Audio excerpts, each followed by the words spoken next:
Let's go.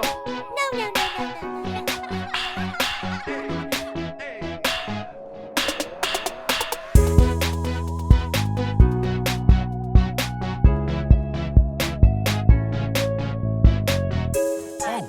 How about your favorite bedtime story? Hi moms and dads, welcome again to another conversation on Parents Corner, where we inspire you as a parent with parenting tips, as well as bringing you stories of different moms and dads doing amazing things. And on today's conversation, we are joined by Anne Werimo Muhia, the proprietor and owner of Kenchic Butcheries. Let's see how much you can learn from her. I know you'll be inspired and take as many things as possible from our conversation. Anne Muhia. Hi. Welcome to Parents Corner. Asante, thank you for having me. No, it's a pleasure to have you. Same here. You know, I was driving one time and I saw this big, beautiful billboard on Gong Road. Yeah. And I'm seeing Kenchic Butcheries and I'm thinking, what a beautiful lady. Yeah. You make it look so easy on the billboard, and I know it has not been an easy journey. No. But before we get to the part where you get to share your journey with us, who is Anne Muhia Wairimo? Yeah. Who is she? My name is Anne Werimo Muhia, as you just mentioned. I am the firstborn. I have two siblings, two brothers. I'm the only girl in our family. I'm a wife, a mom, and an entrepreneur. So I run two businesses. One you just mentioned, Kenchic Butcheries, and I also have another business where I sell software. I help businesses automate their systems. That is such a huge contrast. Chicken, Nyama, systems, technology. I'm trying to get into your mind, and we'll go into one compartment at a time. All right.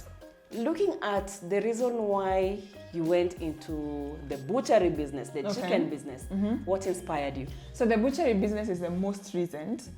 I started in October of last year during Corona. Okay. Primarily is because of different business models. So the business model in the tech space, the sales cycles are long and wide. So you find that before you close a deal, sometimes it can take too long. Yeah.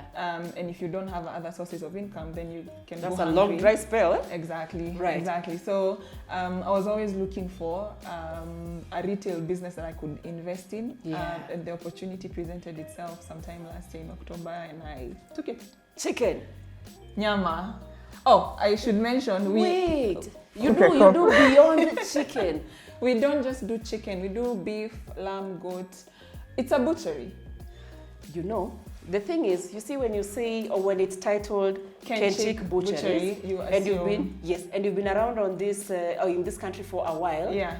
When we hear Kenchic, we hear chicken. Yes. And for me, who's an ardent chicken lover, I sometimes I say, I can be a chicken inspector. I know good chicken. I know good chicken. I love good chicken. Yeah.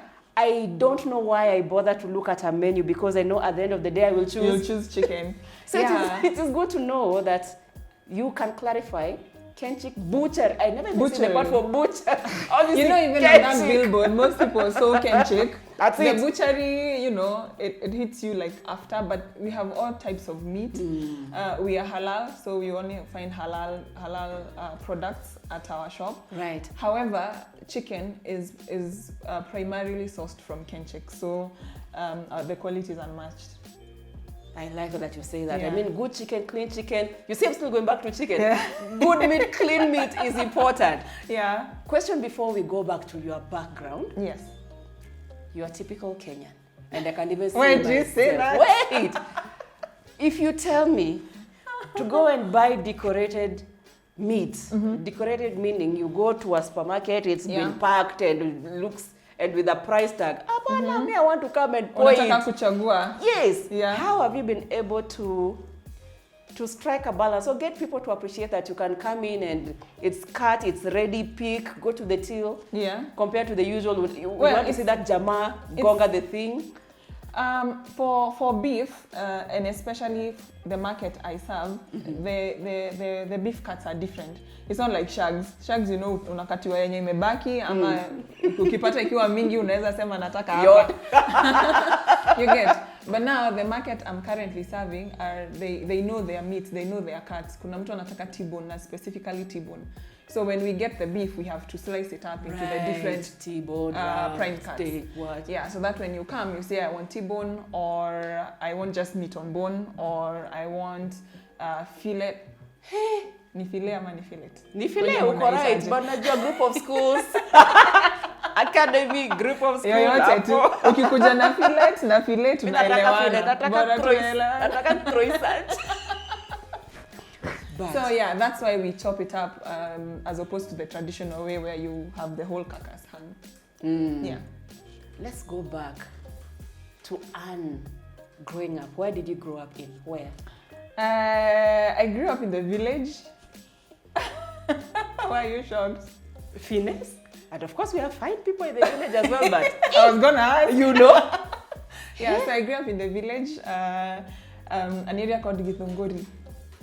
Milk. With We don't my give a grandma. milk. Oh yeah, there was plenty of milk. Nice. They used to have milk for breakfast, snack time, whatever. Milk. Maziwa iko kila mahali. Nice. So I grew up with my grandma for most of my childhood. And then when I moved from grandma's place, my folks live in Kikuyu. So Kikuyu ni kama Tao, lakini si Tao. Tuko tu hapo tuko confused. I hear you. Yeah.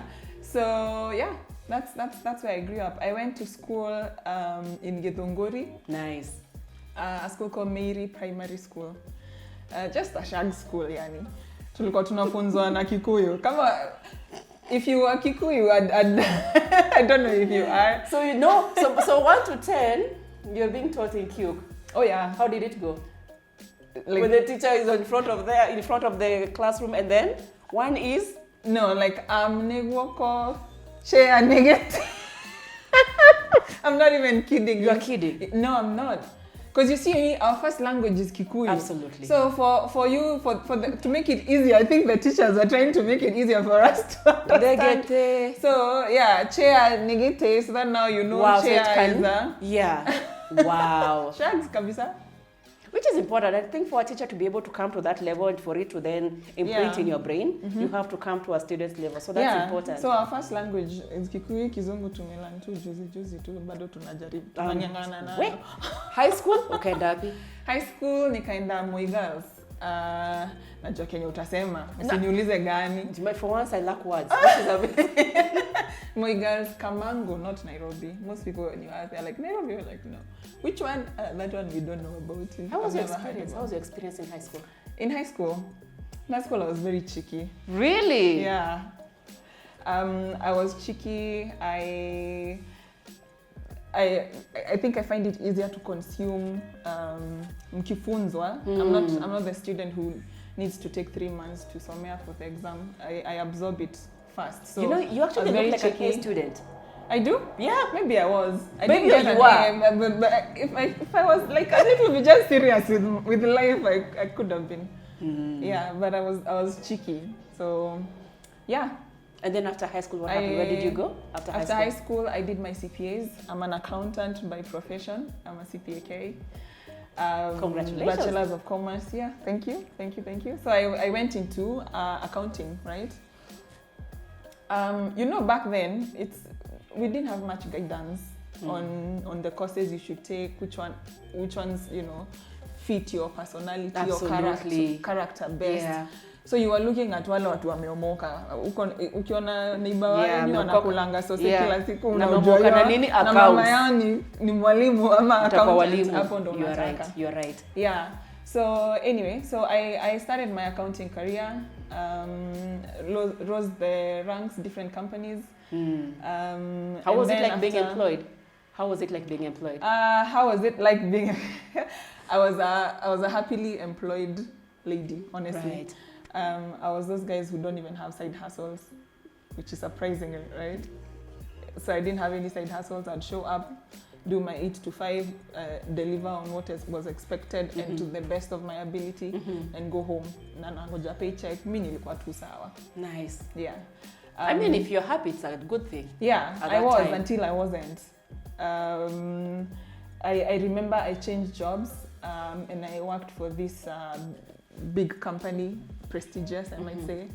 And my direct report was a nightmare, for lack of a better word. So we didn't get along, and it was so hard. It was so painful to feel, feeling like I'm not in control of my career, like I'm losing my job. Literally, I could see it because we just wasn't getting along with this guy. And he was a bit nasty, so he really made me hate employment. And so when I quit, I think that was that. That's how I started my entrepreneurship journey. Now that you've started your entrepreneurship journey, going back to the part where you are employed, and you are being treated, in your opinion, or whatever happened, and you're thinking, if ever I really, first of all, I can't imagine how hard you wanted to get out of that situation. Yeah. I didn't want to get out. I wanted to find a way to manage it. Wow. Remember, I really enjoyed being employed. Oh, yes. The comfort zone of showing up to work and getting paid at the end of the month was appealing to me. So I probably listened to every YouTube video there was to listen to about how to manage your boss and how to, how best to manage these situations that I don't lose my job. So, but it didn't work out. I hear you. And question is, sitting on the other side of the table, where now you are the employer. Yeah. How did that situation then make you possibly be a bit different? How you interact and boss your employees? Yes, it's different because I want to sort of encourage the people who work for me, not to make them feel like they are beneath or below me. I want them to feel like they are part of my team, right? Like they are important in this journey. Like without them, I wouldn't make it. Absolutely. By myself. Absolutely. Yeah. So that definitely has had an impact on how I treat my employees. Awesome. Yeah. You go into entrepreneurship. Which one was the first one? You say the first one was a software business. So I'm an accountant. I've quit without a plan, right? I didn't have a plan. I was like, oh snap, I should have thought this through. But here we are. I've already resigned what to do. So in my employed life, I had implemented a couple of solutions for the companies I worked for, and that's one part of the job that I really enjoyed. So now I'm doing soul searching, wondering what do I really enjoy doing, because it was always what you're paid to do. I had never thought about what I enjoy doing. Yeah, and that has been it's been such a beautiful journey, getting to learn more about myself and the things I enjoy to do, and who I am and those things. So I took a journey. It was like 2 years of what do I do? How do I go about it? I realized finance is not really for me. I don't even know why I was an accountant for that long. There was a neighbor mahali alikuwa ameomoka, wamefanya my finance na my teaching, hizo ndo tutafanya. Imagine. But here you are, you find yourself. I didn't know. Because when I really tried, I was like, I don't enjoy doing this. And you see, in entrepreneurship, you have to enjoy doing what you do, because that's like number one motivation. If you don't enjoy it, you can do it because you don't earn at first. It doesn't pay you. No. So you have to really enjoy for you to do something without getting paid, right? Yeah. Passion keeps you going. Passion keeps you going, exactly. So and then there was election year before, right? Sayo naona yenyewe sasa nimejua Kenya nafaa kufanya. There's election year that throws you off completely again. Yeah, so anyway, I ended up into software. Remember, I had implemented a couple of solutions in the places I had worked in. And so I was like, that I enjoyed to do. I still enjoy to do today. Okay, let me explain to you. The job entails, like for example, I come and I, like this beautiful product here, Baby Blossom. Yeah. The manufacturer of Baby Blossom, for example. Let's say the soap needs a couple of ingredients to manufacture. After manufacturing, there's distribution to the retail stores and whatnot. So I will guide that company in how to automate, so that when they are producing, they don't lose any raw materials. Right. Or if there is wastage, then you're able to capture that wastage and maybe sort of reconcile yourself and maybe have a more efficient manufacturing process. Right. So basically, I have the knowledge and I know systems that are available to help companies do that. That is a big brain. And I absolutely love it. It sounds so complicated. It's complicated. That's why I really tried to, so that you can understand. Sometimes it can sound like jargon. for it's people who are not in IT. So But that it's I important. I absolutely mean, you have to know what goes into a product and what you can cut out, how can exactly you save the bill of and maximize. materials. Yeah. Once you manufacture it, it needs to be first of all you buy the raw materials, you bring them to your manufacturing plant, you manufacture, then there's distribution, and there's a whole accounting. Remember, I'm an accountant, Wait. so everything else ties in. Our brain don't. And I absolutely love doing that. I mean, it's the beauty of all of us being different. Yeah, it is. It Yeah. is. Yeah.